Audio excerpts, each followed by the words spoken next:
Hi friends, welcome to our channel easy அபயான்ட்ரிக்ஸ். இன்னைக்கு இந்த வீடியோவில் டிஎன்பிஎஸ்சியிலிருந்து குரூப் ஒன்க்கான நோட்டிஃபிகேஷன் ரிலீஸ் பண்ணியிருக்காங்க இல்லையா? ஸோ அதை பற்றின ஒரு டீட்டெயில்டு அனாலிசிஸ் வீடியோ தான் நம்ம பார்க்க போகிறோம். ஸோ எப்போத்துலேருந்து நீங்கள் அப்ளை பண்ணிக்கலாம், லாஸ்ட் டேட் எது, ஸோ என்னது கரெக்ஷன்ஸ் இருந்ததுன்னா எப்படி மேக் பண்ணலாம், அப்ளிகேஷன் ஃபீஸ் எவ்வளவு, ஸோ எவ்வளோ வேகன்சிஸ் இருக்குது, ஸோ என்னென்ன போஸ்ட்டுக்கெலாம் அந்த டைம் போட்டிருக்காங்க போடலை, ஸோ அதை பற்றின டீட்டெயில் அனாலிசிஸ்லாம் பார்க்க போகிறோம். சிலபஸ் பற்றியும் நம்ம பார்க்க போகிறோம்.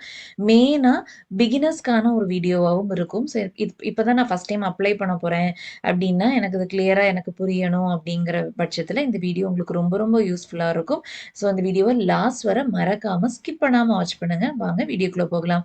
இந்த சேனலை நம்ம ஃபஸ்ட் டைம் பார்க்குறீங்க அப்படின்னா மறக்காமல் கீழே இருக்கிற சப்ஸ்கிரைப் பட்டன் கிளிக் பண்ணிவிட்டு பக்கத்தில் இருக்கிற பெல் ஐக்கானையும் ப்ரெஸ் பண்ணிக்கோங்க. ஸோ ரொம்ப யூஸ்ஃபுல்லான எஜுகேஷனல் கண்டென்ட் நிறைய நம்ம போஸ்ட் பண்ணிகிட்டு இருக்கோம். கண்டிப்பாக உங்களுக்கு யூஸ்ஃபுல்லாக இருக்கும். வாங்க வீடியோ ஸ்டார்ட் பண்ணலாம். ஓகே, ஸோ ஃபர்ஸ்ட் பார்த்தீங்கன்னா குரூப் ஒன் சர்வீசஸ்க்கான நோட்டிஃபிகேஷன் இன்னைக்கு ரிலீஸ் பண்ணியிருக்காங்க. டிஎன்பிஎஸ்சிலேருந்து ஜூன் 23 இன்னைக்கு ரிலீஸ் பண்ணியிருக்காங்க. ஓகேங்களா? ஸோ எப்போத்துலேருந்து அப்ளை பண்ணலாம் அப்படிங்கிறத ஃபஸ்ட் தெரிஞ்சுக்கோங்க.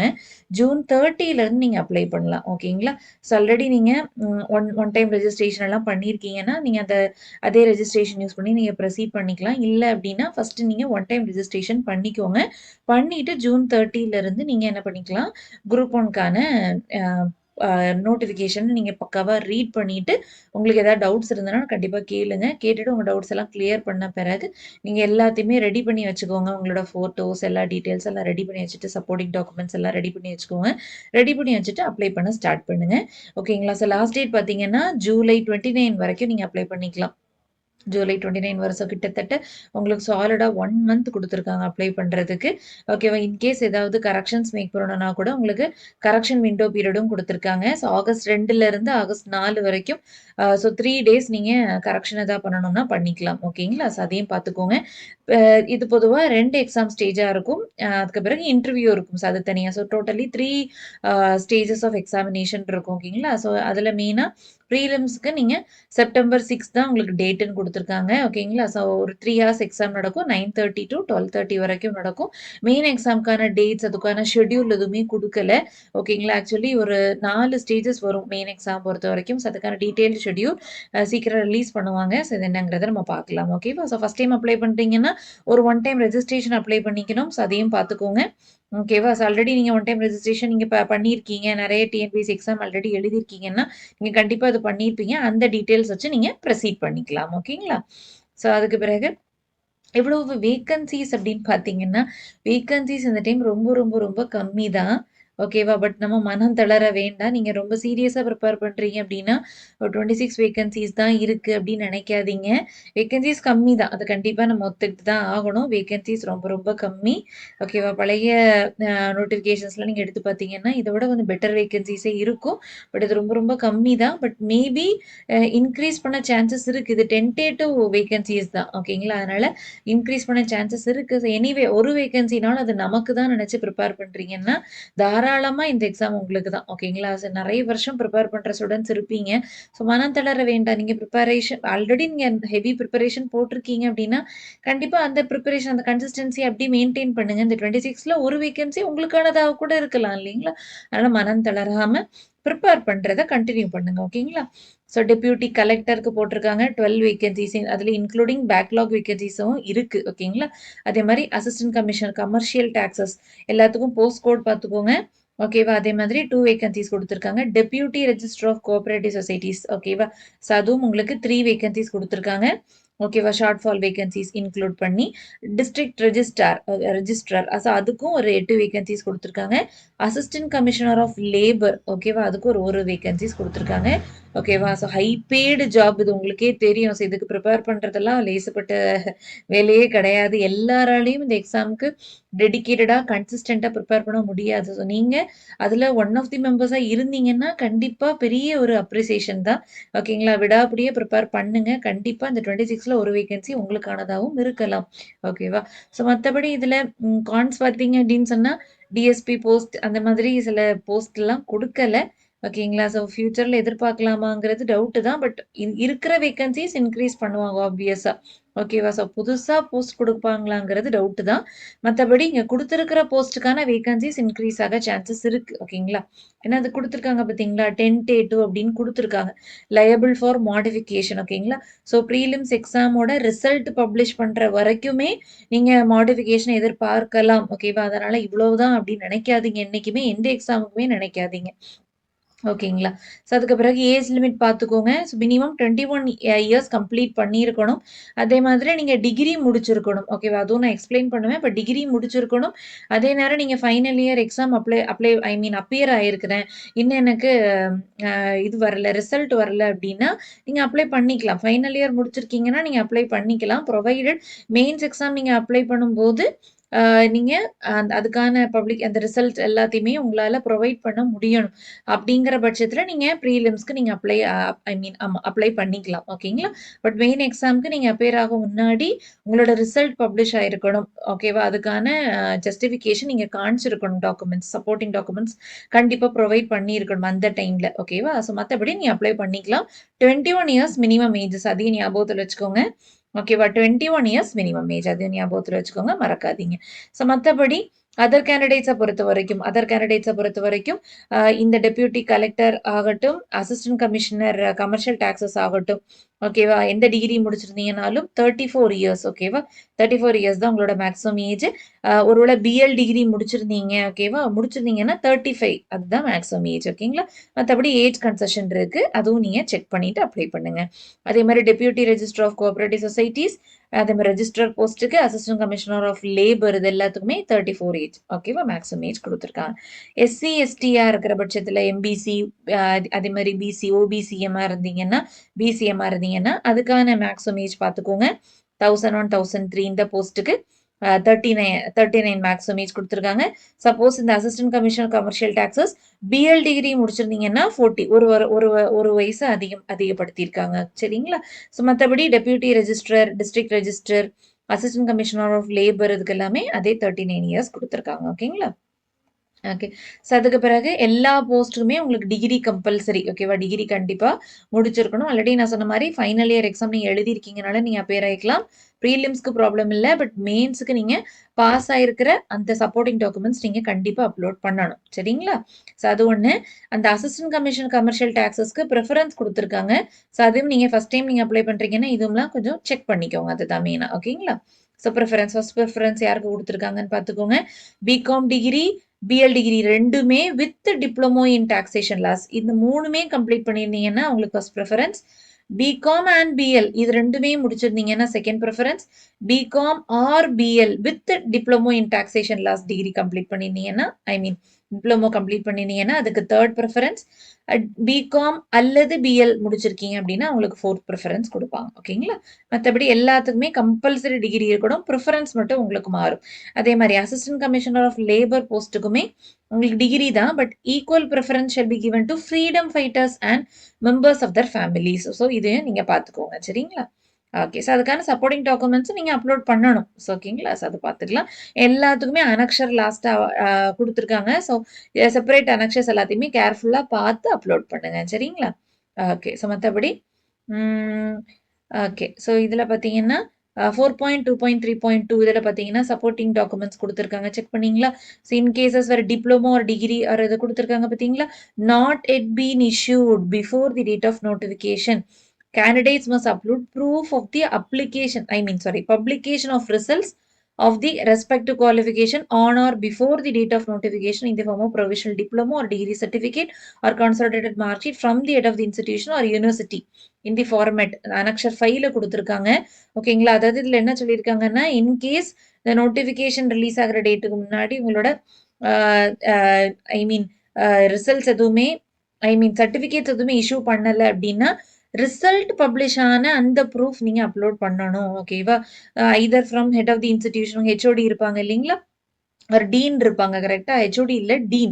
ஓகேவா? ஸோ இந்த டீன் இன்ஸ்டிடியூட்டோட டீன் அல்லது யூனிவர்சிட்டியோட டீன்ட்ட இருந்து லாஸ்ட் அனக்ஷர் ஃபைல்ல ஒரு போனஃபைட் மாதிரி குடுத்துருக்காங்க. அத ஃபில் பண்ணி நீங்க சீல் வாங்கி அப்லோட் பண்ற மாரி இருக்கும். ஓகேங்களா? என்னோட ரிசல்ட் வந்துருச்சு அப்படிங்கிற மாதிரி புரியுதா? ஸோ அதையும் செக் பண்ணிக்கோங்க. அனக்ஷர் 5 நம்ம கிளியரா பார்த்துக்கோங்க. இன் கேஸ் ஆஃப் நீங்க லாஸ்ட்டா இன்னும் உங்களுக்கு ரிசல்ட்ஸ் ஐ மீன் சர்டிஃபிகேட்ஸ் இஷ்யூ பண்ணல அப்படின்னா ஓகேங்களா. இன்கேஸ் நீங்க ஃபைனல் இயர் டிகிரி எக்ஸாமினேஷன் எழுதிட்டீங்க ஓகேங்களா அப்படின்னா கூட நான் சொன்னேன் இல்லையா ப்ரீலிமினரி எக்ஸாம்க்கு அப்ளை பண்ணலாம். பட் நீங்க பாஸ் ஆயிருக்கீங்கங்கிற ப்ரூஃப் உங்களுக்கு மெயின் எக்ஸாம்க்கு முன்னாடி இந்த டிகிரி சர்டிஃபிகேட் நீங்க அப்லோட் பண்ணணும். அந்த சப்போர்ட்டிங் டாக்குமெண்ட்ஸ் நீங்க அப்லோட் பண்ணணும். இல்லைன்னா மெயின் எக்ஸாம்க்கு அலோ பண்ண மாட்டாங்க. சரிங்களா? ஸோ அதுவும் பார்த்துக்கோங்க. இதெல்லாம் முக்கியமான விஷயங்கள். அதை மட்டும் நான் ஹைலைட் பண்ணி சொல்லியிருக்கேன். ஓகேங்களா? ஸோ மற்றபடி மெடிக்கல் ஸ்டாண்டர்ட்ஸ் பார்த்தீங்கன்னா மெயினாக விஷன் ஸ்டாண்டர்ட் பார்ப்பாங்க. ஸ்டாண்டர்ட் 3 ஆர் பெட்டர் இதுவாக இருக்கணும். எல்லா போஸ்ட்டுக்குமே ஸ்டாண்டர்ட் 3 விஷன் இருக்கணும்.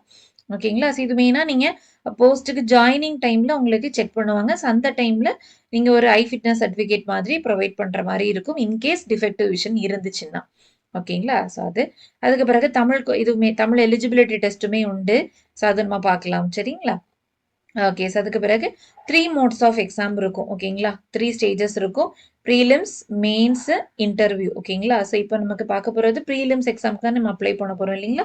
ஆக்சுவலி ப்ரீலிம்ஸ் எக்ஸாம்ங்கிறது ஒரு ஸ்க்ரீனிங் டெஸ்ட் மட்டும்தான். அதோட மார்க் உங்களுக்கு ஃபைனல் மெரிட்டை டிசைட் பண்ணாது. ஸோ அதையும் தெரிஞ்சுக்கோங்க. மெயினாக பிகினர்ஸ்க்கு தான் நான் மெயினாக சொல்கிறேன். நீங்கள் ஆல்ரெடி நிறைய டைம் நான் அந்த எக்ஸாம் எழுதியிருக்கேன் அப்படின்னா உங்களுக்கு கண்டிப்பாக இதெல்லாமே தெரிஞ்சிருக்கும். பிகினர்ஸ்க்கு இதெல்லாம் கண்டிப்பாக தெரிஞ்சிருக்க வாய்ப்பு இல்லை இல்லைங்களா? ஸோ அதனால் நான் சொல்கிறேன். இது ஒரு ஸ்க்ரீனிங் டெஸ்ட் தான் ப்ரீலிம்ஸ் எக்ஸாம்ங்கிறது. அதே மாதிரி மெயின்ஸ் எக்ஸாமுக்கு கிட்டத்தட்ட 20 டைம்ஸ் தி வேகன்சிஸ் உங்களுக்கு அலோவ் பண்ணுவாங்க. ஓகேவா? கால் ஃபார் பண்ணுவாங்க. சரிங்களா? மற்றபடி உங்களுக்கு இப்போ உங்களுக்கும் உங்கள் ஃப்ரெண்டுக்கும் ஒரே கட் ஆஃப் இருந்ததுன்னா கண்டிப்பாக 2 பேருமே கால் ஃபார் பண்ணப்படுவீங்க. ஓகேவா? அது 20 டைம்ஸ் தாண்டி போச்சுன்னா கூட அது ப்ராப்ளம் இருக்காது. சரிங்களா? அதுக்கப்புறம் மெயின்ஸ் எக்ஸாம் பார்த்தீங்கன்னா கிட்டத்தட்ட 4 பேப்பர் இருக்கும். Paper 1, paper 2, paper 3, paper 4. இதில் பேப்பர் 1ங்கிறது தமிழ் எலிஜிபிலிட்டி டெஸ்ட்டாக இருக்கும். ஓகேங்களா? ஸோ தமிழ் எலிஜிபிலிட்டி டெஸ்ட்டாக இருக்கும். இதில் நீங்கள் குவாலிஃபை ஆனீங்கன்னா கிட்டத்தட்ட 40 மார்க்ஸ் எடுக்கணும். சரிங்களா? இந்த 40 மார்க்ஸ் எடுத்தீங்கன்னா மட்டும்தான் உங்களோட பேப்பர் 2, பேப்பர் 3, பேப்பர் 4 எல்லாமே வேலிடேட் பண்ணுவாங்க. மற்றபடி இந்த 4 பேப்பருமே நீங்கள் கம்பல்சரி அட்டன் பண்ணுவீங்க. பட் பேப்பர் 1ல் நீங்கள் 40 மார்க்ஸ் எடுக்காத பட்சத்தில் பேப்பர் 2, பேப்பர் 3, பேப்பர் 4 எவ்வளோ மார்க்ஸ் எடுத்தாலுமே அது வேலிடேட் பண்ண மாட்டாங்க. அதையும் தெரிஞ்சுக்கோங்க. மெயினாக பிகினர்ஸ்க்காக. ஓகேங்களா? இந்த 4மே உங்களுக்கு இந்த 4 பேப்பர்ஸ் இன் மெயின்ஸ் எக்ஸாமினேஷன் இருக்கு இல்லையா? இதில் பேப்பர் 1க்கான மார்க்ஸ் வெறுமனே எலிஜிபிலிட்டி டெஸ்ட் மட்டும்தான். அதில் குவாலிஃபை ஆனீங்கன்னா paper 2, paper 3, paper 4 marks valuate பண்ணுவாங்க. பேப்பர் 1 மார்க்ஸை ஃபைனல் மெரிட்டுக்கு எடுத்துக்க மாட்டாங்க. ஜஸ்ட் ஒரு எலிஜிபிலிட்டி டெஸ்ட் மட்டும்தான் அது. சரிங்களா? அதையும் தெரிஞ்சுக்கோங்க. மற்றபடி ஃபைனல் மெரிட்டுக்கு உங்களுக்கு எதெல்லாம் எடுப்பாங்கன்னா மெயின்ஸ் எக்ஸாமில் உள்ள பேப்பர் 2, பேப்பர் 3, பேப்பர் 4 அப்புறம் இன்டர்வியூக்கு கால் ஃபார் பண்ணாங்க அப்படின்னா அந்த மார்க்ஸ் இதெல்லாம் சேர்த்து தான் உங்களோட ஃபைனல் மெரிட் லிஸ்ட் டிசைட் ஆகும். சரிங்களா? ஓகே. மற்றபடி ப்ரீலிம்ஸ்ங்கிறது ஜஸ்ட் ஸ்க்ரீனிங் தான். மெயின்ஸ்ல பேப்பர் 1ங்கிறது எலிஜிபிலிட்டி டெஸ்ட் தான். ஸோ மெயினாக பிகினர்ஸ்க்கு இதையும் தெரிஞ்சுக்கோங்க. ஓகேங்களா? ஸோ அதுக்கு பிறகு ரேங்க் லிஸ்ட் ரிலீஸ் பண்ணுவாங்க. ஓகே. இப்போ கம்மிங் டு ப்ரீலிம்ஸ் எக்ஸாம். ப்ரீலிம்ஸை பொறுத்த வரைக்கும் 2 செக்ஷன் மெயினா. ஜென்ரல் ஸ்டடீஸ் அதுக்கு பிறகு ஆப்டிடியூட் அண்ட் மென்டல் எபிலிட்டி. சரிங்களா? ஜென்ரல் ஸ்டடீஸ் கிட்டத்தட்ட டிகிரி ஸ்டாண்டர்டில் இருக்கும். ஸோ கொஞ்சம் டிஃபிகல்ட்டாக தான் இருக்கும். நீங்கள் ஃபஸ்ட் டைம் எழுதுறீங்கன்னா நீங்கள் குரூப் 4 ஸ்டாண்டர்டில் எக்ஸ்பெக்ட் பண்ணிட்டு போனீங்கன்னாலும் குரூப் 2 கூட ஓகேன்னு சொல்வேன். ஓகேங்களா? குரூப் 1ங்கிறது உங்களுக்கு ரொம்ப ரொம்ப கஷ்டமான ஒரு ஸ்டாண்டர்டாக தான் இருக்கும். ஸோ அதை நீங்கள் அட்டென்ட் பண்ணும்போது உங்களுக்கே புரியும். பட் நீங்கள் பயங்கர டைஹார்ட் ஃபேர் ஆஃப் குரூப் 1 அப்படின்னு கேட்டிங்கன்னா கண்டிப்பாக நீங்கள் நல்லா ப்ரிப்பேர் பண்ணியிருப்பீங்க. உங்களுக்கு ஓரளவுக்கு கம்ப்ளீட் பண்ணுற மாதிரி இருக்கும். சரிங்களா? மனம் தளராமல் எழுதலாம்.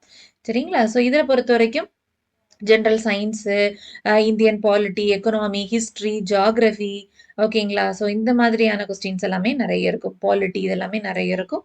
ஓகேங்களா? ஸோ கிட்டத்தட்ட 175 கொஸ்டின்ஸ் இருக்கும். அதே மாதிரி ஆப்டிடியூட் மென்டல் எபிலிட்டி ஓரளவுக்கு நீங்கள் அட்டன் பண்ணுற மாதிரி இருக்கும். ஓகேங்களா? அந்த குரூப் 4 ஸ்டாண்டர்டில் இருக்கும்னு வைங்களேன். ஸோ ஈஸியாக இருக்கும். ரொம்ப டிஃபிகல்ட்டுலாம் நான் சொல்ல மாட்டேன். ஈஸியாக தான் இருக்கும். எஸ்எஸ்எல்சி ஸ்டாண்டர்ட் தான். சரிங்களா? ஸோ குரூப் 4க்கு எப்படி ப்ரிப்பேர் பண்ணுறீங்களோ அதே மாதிரி ப்ரிப்பேர் பண்ணீங்கன்னா கூட போதும். சரிங்களா? 25 கொஸ்டின்ஸ் தான் இருக்கும். ஈஸியாக அட்டன் பண்ணிடலாம். ஸோ டோட்டலாக 200 கொஸ்டின்ஸ் இருக்கும். ஓகேங்களா? அப்போ 200 கொஸ்டின்ஸ் உங்களுக்கு 300 மார்க்ஸ் மேக்ஸிமம் மார்க்ஸ் உங்களுக்கு 300 மார்க்ஸ் வரும். ஓகே. ஸோ அதுக்கு பிறகு டியூரேஷன் பார்த்தீங்கன்னா 3 ஹார்ஸ் இருக்கும்.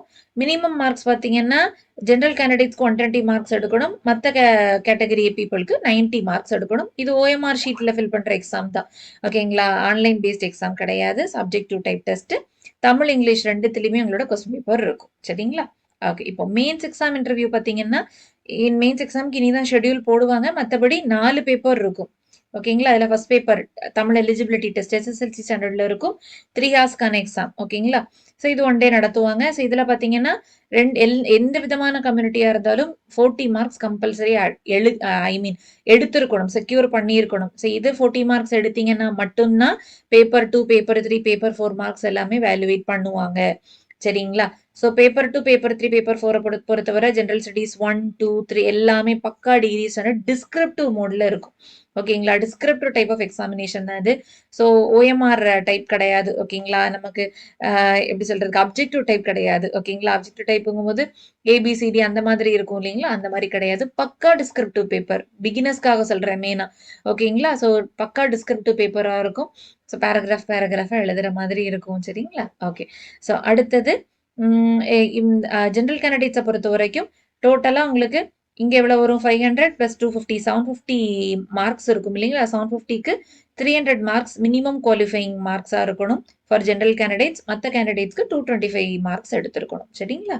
அடுத்தது இன்டர்வியூ பொறுத்த வரைக்கும் 100 மார்க்ஸ்க்கு நடத்துவாங்க. ஸோ இந்த 750 பிளஸ் இந்த இன்டர்வியூ 100 இல்லைங்களா? நான் ஆல்ரெடி சொன்னேன் பேப்பர் 1 ஜஸ்ட் எலிஜிபிலிட்டி டெஸ்ட் அந்த மார்க் எடுக்க மாட்டாங்க. சரிங்களா? அப்போ 750 + 100 850 மார்க்ஸ்க்கு உங்களோட ஃபைனல் மெரிட் மார்க்ஸ் இருக்கும். சரிங்களா? மற்றபடி தமிழ் அண்ட் இங்கிலீஷ் ரெண்டுத்துலையுமே இருக்கும் எக்ஸப்ட் பேப்பர் 1. அது உங்களுக்கே தெரியும் ஆப்வியஸா. ஏன்னா அது தமிழ் எலிஜிபிலிட்டி டெஸ்ட். சரிங்களா? ஓகே. ஸோ அதுதான் இதில் மென்ஷன் பண்ணியிருக்காங்க.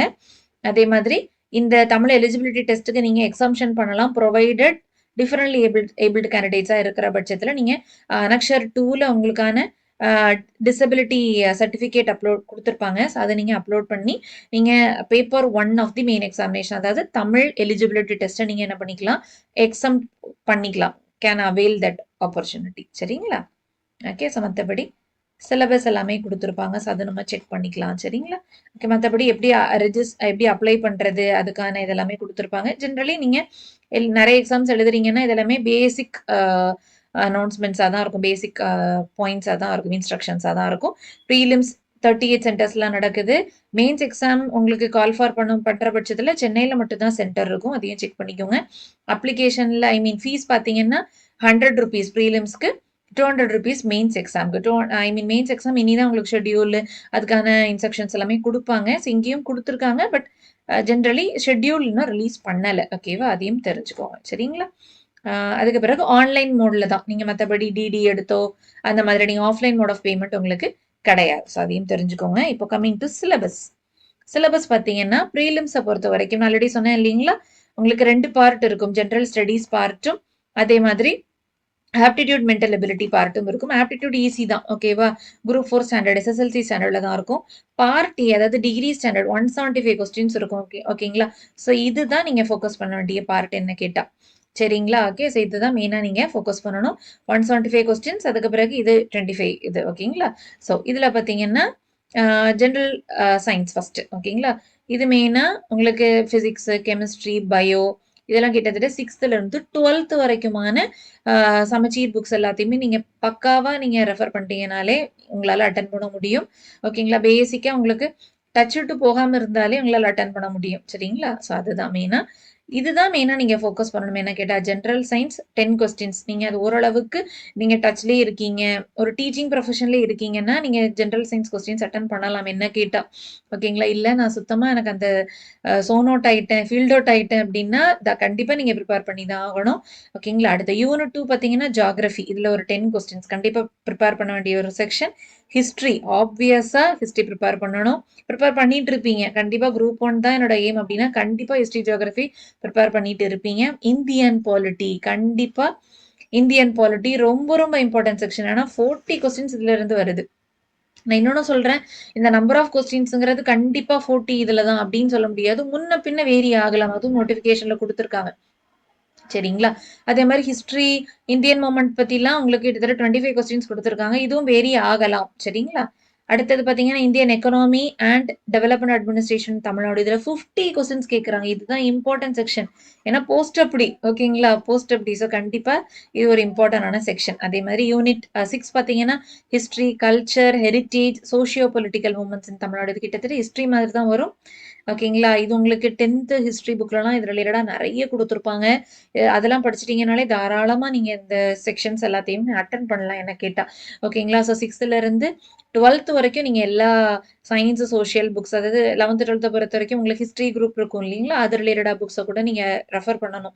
சரிங்களா? மத்தபடி 10த் சோசியல் புக்க தரவா பார்த்தீங்கனாலுமே, உங்களால ஓரளவுக்கு கம்ப்ளீட் பண்ணலாம். சரிங்களா? 40 கொஸ்டின்ஸ் கேட்கறாங்க இதுல. அடுத்தது பார்ட் பி பார்த்தீங்கன்னா, aptitude and mental ability SSLC standard கிட்டத்தட்ட குரூப் 4 ஸ்டாண்டர்ட் இருக்கும். 25 கொஸ்டின்ஸ் இருக்கும்பா. சரிங்களா? ஆப்டிட்யூட் பார்த்தீங்கன்னா 15 கொஸ்டின்ஸ், ரீசனிங்ல 10 கொஸ்டின்ஸ். என்ன கேட்டா இத நீங்க அட்டெண்ட் பண்ணிக்கலாம். நீங்க ஓரளவுக்கு நீங்க டிஎன்பிஎஸ்சி ஃபீல்டுலயே இருக்கிறீங்க. இது ரிலேட்டடா உள்ள எக்ஸாம்ஸே பிரிப்பேர் பண்றீங்கன்னா, கண்டிப்பா இது உங்களுக்கு லட்டு சாப்பிடுற மாரி தான். என்ன கேட்டா அல்வா சாப்பிடுற மாரி தான் இருக்கும். சரிங்களா? ஓகே. ஸோ அடுத்தது மெயின்ஸ் எக்ஸாம் டிஸ்கிரிப்டிவ் பேப்பர் இல்லீங்களா? இதுல தமிழ் எலிஜிபிலிட்டி டெஸ்ட் எல்லா விதமான எக்ஸாம்ஸ்லயுமே இப்ப இருக்கு இல்லீங்களா? ஸோ அதே சிலபஸ் தான் உங்களுக்கு இங்க. இதுவும் நீங்க டீச்சிங் ஃபீல்ட்ல இருக்கிறீங்கன்னா, இத நீங்க அட்டெண்ட் பண்ணலாம் தாராளமா. ஐ மீன் அட்டெண்ட் பண்ணலாங்கிறத விட இந்த பேப்பர நீங்க ஈஸியா குவாலிஃபை ஆகலாம். ஸோ ப்ராப்ளம் இருக்காது உங்களுக்கு. பட் எனக்கு சுத்தமா எனக்கு ஐடியாவே இல்ல அப்டின்னா, கொஞ்சம் நீங்க அட்லீஸ்ட் 9த், 10த் தமிழ் புக்காவது நீங்க எடுத்து அதில உள்ள இலக்கண குறிப்புகள், அதே மாதிரி தமிழ் வரலாறு பத்தின இது, அதே மாதிரி இந்த புக் யாரெல்லாம் எழுதுனா அப்படின்னு இருக்கும் பார்த்தீங்களா? பின்னாடி நூல் குறிப்புலாம் இருக்கும்ல. ஸோ அது அதே மாதிரி இந்த இலக்கணம் ரிலேட்டடான கிராமர் கொஸ்டின்ஸ் இருக்கும் இல்லைங்களா? ஸோ அந்த மாதிரி உள்ள கொஸ்டின்ஸ் எல்லாத்தையுமே நீங்க கொஞ்சம் படிக்கிற மாதிரி வரும். அதே மாதிரி இந்த வொக்காபுலரிலாம் குடுத்துருப்பாங்க பார்த்துருக்கீங்களா? ஸோ டிஸ்கஷன் என்ன, கலந்துரையாடல் அந்த மாதிரி மொழிபெயர்ப்பு இது ரிலேட்டடா உள்ள கொஸ்டின்ஸ் எல்லாமே இருக்கும். ஸோ அதையும் நீங்க கொஞ்சம் பார்த்துட்டீங்கனாலே போதும். சரிங்களா? அ அவ்வளோதான். இது ரொம்ப டிஃபிகல்ட்டுன்னு நான் சொல்ல மாட்டேன். நீங்க ப்ரிப்பேர் பண்ணிட்டு இருக்கீங்கன்னா, கண்டிப்பா ஈஸி தான். டீச்சிங் ஃபீல்ட்ல இருக்கீங்க அப்டின்னா, உங்களுக்கு இந்த தமிழ் எலிஜிபிலிட்டி டெஸ்ட் கண்டிப்பா ஈஸியா தான் இருக்கும். சரிங்களா? ஓகே. ஸோ அடுத்தது பேப்பர் 2 இது எல்லாமே கிட்டத்தட்ட அ ப்ரீலிம்ஸ்ல உள்ள சிலபஸ் மாதிரி தான் வரும். பட் கொஞ்சம் டிஸ்கிரிப்டிவ் பேப்பர்ங்கிறதுனால இன்னும் கொஞ்சம் ப்ரிப்பேர் பண்ற மாரி இருக்கும். நீங்க கண்டிப்பா நான் பல வருஷம் ப்ரிப்பேர் பண்றேன் அப்டின்னா, இது எல்லாமே உங்களுக்கு நல்ல ஹெவியா ப்ரிப்பேர் பண்ணிக்கோங்க. ஐ மீன் ப்ரீலிம்ஸ்க்கே நீங்க மெயின்ஸ்க்கு எனக்கு கண்டிப்பா கால் ஃபார் பண்ணுவாங்கங்கிற மோட்டிவ்ல ப்ரிப்பேர் பண்ணுங்க. என்ன கேட்டா அதுதான் பெஸ்ட். சரிங்களா? இல்ல நான் மெயின்ஸ்க்கு கூப்பிட்ட பிறகு நான் ப்ரிப்பேர் பண்ணுவேன் அப்படின்னு நினைக்காதீங்க. ப்ரீலிம்ஸ்க்கு ப்ரிப்பேர் பண்ணும்போதே சைட் பை சைடு மெயின்ஸுமே நாம அட்டெண்ட் பண்ண போறோங்கிற மைண்ட் செட்ல ப்ரிப்பேர் பண்ணுங்க. சரிங்களா? என்ன கேட்டா நான் குடுக்குற ஒரு பர்சனல் அட்வைஸ் அதுதான். மத்தபடி மார்க்ஸ் எல்லாம் வேரி ஆகும். டிஃபிகல்டி லெவல் கண்டிப்பா ஆப்வியஸா அதிகமா இருக்கும். டிஸ்கிரிப்டிவ் பேப்பர் வேற. சரிங்களா? ஸோ அத பார்த்துக்கோங்க. சரிங்களா? மத்தபடி அதே சிலபஸ் தான். பட் டிஃபிகல்டி லெவல் அதிகமா இருக்கும். 4 பேப்பருக்குமே குடுத்துருக்காங்க. ஸோ அக்கு வேற ஆணி வேற நீங்க படிக்கிற மாரி இருக்கும். சரிங்களா? ஸோ அவ்வளோதான். மத்தபடி பேசிக் இன்ஸ்ட்ரக்ஷன்ஸ் தான் குடுத்துருக்காங்க. இது நம்ம எக்ஸாம்க்கு போறதுக்கு முன்னாடி நான் இதுக்கான ஒரு டீட்டெயில் வீடியோ கூட நான் போடுறேன். மத்தபடி இதுல பேசிக்கான ஒரு இன்ஃபர்மேஷன் தான். நான் கண்டிப்பா ஃபியூச்சர்ல போஸ்ட் பண்றேன் எக்ஸாம்க்கு முன்னாடி. சரிங்களா? மத்தபடி உங்களுக்கு தேவையான சகல இன்ஃபர்மேஷனும் நான் இந்த வீடியோல குடுத்துருக்கேன்னு நான் நம்புறேன். இது ரிலேட்டடா வேற ஏதாவது டவுட் இருக்கு அப்டின்னா, கண்டிப்பா கீழ கமெண்ட்ல கேளுங்க. நான் ஹெல்ப் பண்றேன். எல்லா அனக்ஷருமே கீழ அடுத்தடுத்த பேஜஸ்ல உங்களுக்கு அட்டாச் பண்ணியிருக்காங்க. ஸோ அந்த அனக்ஷர பக்காவா நீங்க சைன் எல்லாமே வாங்கி, சீல் எல்லாம் வாங்கி, அசைன்ட் அத்தாரிட்டிட்ட சைன் எல்லாம் வாங்கி நீங்க அப்லோட் பண்ணுங்க. ஓகேங்களா? ஸோ எல்லாத்தையுமே ரெடி பண்ணிட்டு அப்ளை பண்ண ஸ்டார்ட் பண்ணுங்க. சாலிடா உங்களுக்கு 1 மந்த் கிட்ட உங்களுக்கு அப்ளை பண்றதுக்கே குடுத்துருக்காங்க. ஸோ அத பொறுமையா நீங்க எல்லாத்தையுமே ரெடி பண்ணிட்டு அப்ளை பண்ணுங்க. ஏதாவது டவுட் இருந்ததுன்னா கண்டிப்பா கேளுங்க. கமெண்ட்ல கேளுங்க. என்னோட மெயில் ஐடி டிஸ்கிரிப்ஷன்ல இருக்கு. ஏதாவது பெர்சனல் டவுட்ஸா இருந்துச்சுன்னா கூட நீங்க என்னோட மெயில் ஐடிய கான்டாக்ட் பண்ணி நீங்க கேட்கலாம். நான் கண்டிப்பா ஹெல்ப் பண்றேன். ஓகேங்களா? மத்தபடி இது ரிலேட்டடா உங்களுக்கு வீடியோ கோர்சஸ் ஏதாவது வேணும்னா கூட நீங்க கேளுங்க. ஜெனரல் சயின்ஸ்க்கான வீடியோ கோர்ஸும் நம்மள்ட்ட அவைலபிளா இருக்கு. ஸோ அது ரிலேட்டடா உள்ள நெறைய வீடியோஸும் நான் நம்ம சேனல்ல போஸ்ட் பண்ணியிருக்கேன். நம்ம சேனலுக்குள்ள வந்து பார்த்தீங்கன்னா, பிளேலிஸ்ட்ல நெறைய யூஸ்ஃபுல்லான பிளேலிஸ்ட் நெறைய நான் இன்க்ளூட் பண்ணியிருப்பேன் ஃபார் டிஎன்பிஎஸ்சி ஆஸ்பிரண்ட்ஸ். அதுவும் நீங்க செக் பண்ணிக்கலாம். சரிங்களா? ஸோ அவ்வளோதான். இன்னொரு இன்ஃபர்மேட்டிவான வீடியோல மீட் பண்ணலாம். இந்த வீடியோ உங்களுக்கு யூஸ்ஃபுல்லா இருந்ததுன்னா மறக்காம லைக் பண்ணுங்க. டிஎன்பிஎஸ்சி ஆஸ்பிரண்ட்ஸ்க்கு இந்த வீடியோவ ஷேர் பண்ணுங்க. நம்ம சேனல ஃபர்ஸ்ட் டைம் பார்க்குறீங்கன்னா, சப்ஸ்கிரைப் பண்ணிட்டு பெல் ஐகானையும் பிரஸ் பண்ணிக்கோங்க. இன்னொரு இன்ஃபர்மேட்டிவான வீடியோல மீட் பண்ணலாம். அதுவரைக்கும் தேங்க் யூ.